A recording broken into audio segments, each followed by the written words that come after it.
DEQ. Yellow alert. Energize defense fields. Put back in the rack.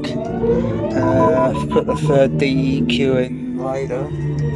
That one's doing the center. That one's doing the left and right. That one there would do the left, center, right, center. The coil emissions are normal. They still haven't raised their shields. Raise ours. Their shields are going up. Lock phasers on target. Locking phasers on target. They're locking phasers. Raise shield. Oh wow.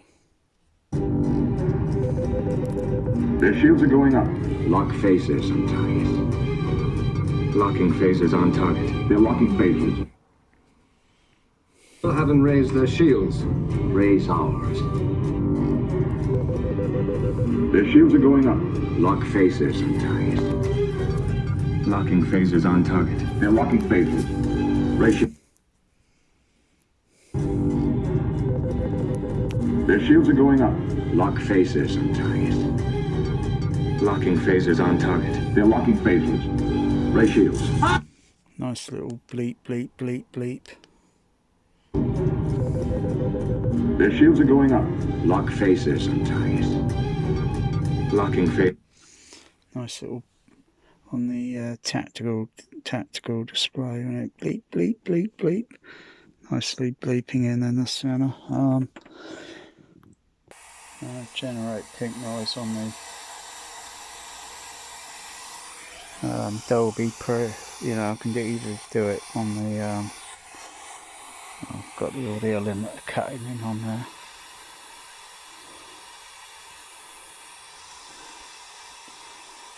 Just turn the audio limiter off at the moment. It's a little bit difficult to see the DCX because I've had to shift all this equipment down.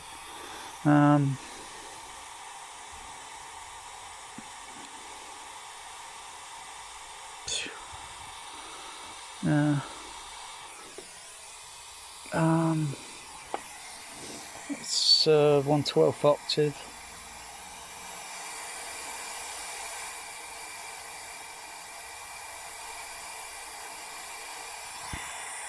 So I managed to get it a little bit flat. Well, it's not real flat, but managed to get some of the peaks down, plus and minus. A few peaks and such, plus and minus, but that's 1/12 octave. Obviously, you know, the next resolution will be different and different, but I just don't have enough bands for that, so I used some part of the 1/3, and then used some of the parametrics on the DCX, and then some of the additional additional parametrics on the DEQ.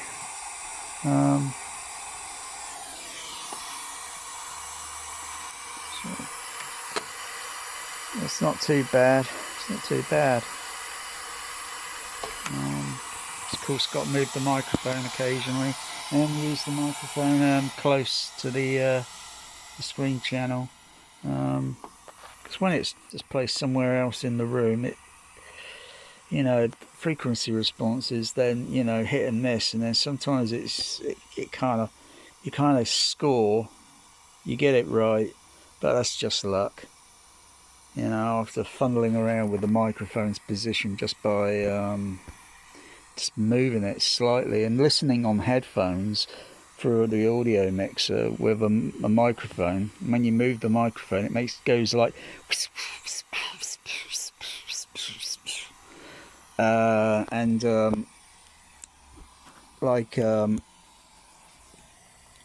like when you listen with a single ear. So if you put an earplug in one ear, or just put your finger in one ear and then move with one ear, you hear more of a kind of a sound. When you listen with two, because one ear's, you know, over one side and the reflections and blah blah blah, and the other side, you know, it's kind of less. It's kind of more of a rather than a So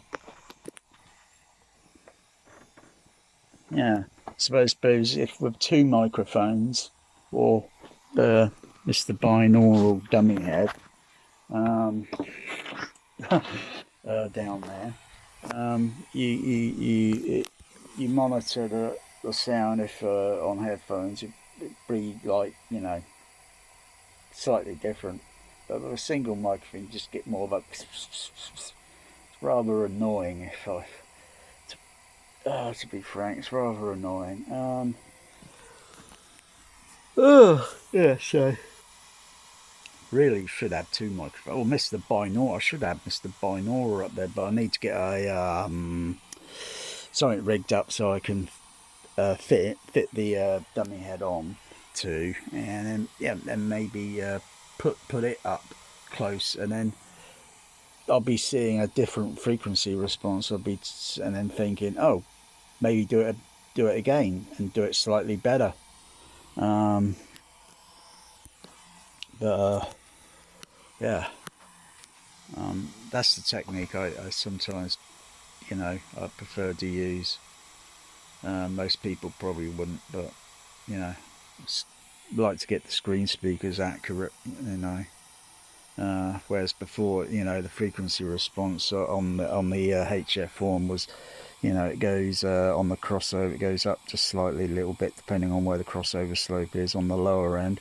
Then it goes just unevenly flat across, and then those all peaks need to be adjusted, and then of course it steps down, and then of course all the high frequencies is just going to be completely down at the bottom, and so they need to be well, I could either put a high pass filter and raise it up and compensate it, because one, the amplifier rolls off the frequency response on the one of the Behringer amplifiers. It rolls off so that's probably about I think 6 dB.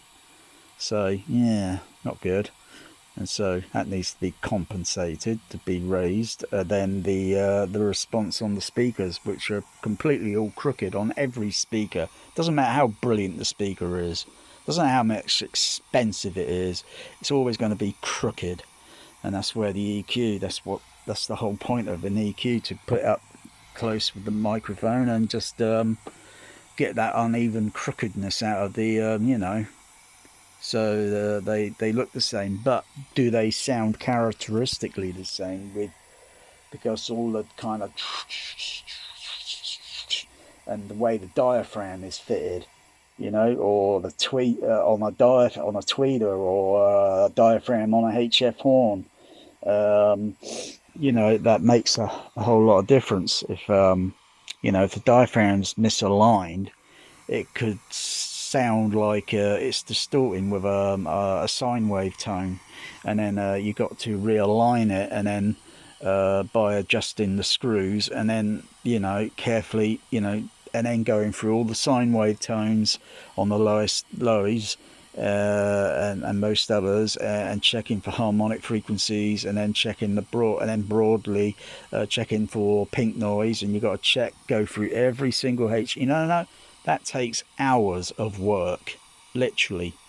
Once that's all set up, and then you got to put them up behind the screen, and then because the material acts as a, you know, it's a little bit different material compared to, say, like a grill on a speaker, or some other sort of fabric. It affects the frequency response. You know, even the grills on these Venture speakers, yeah, of course, some of the middle or high frequencies are going to be slightly marginally affected, and so yeah. But so far, I like the. I'll turn that pink noise off. Yeah, I like it. It's great.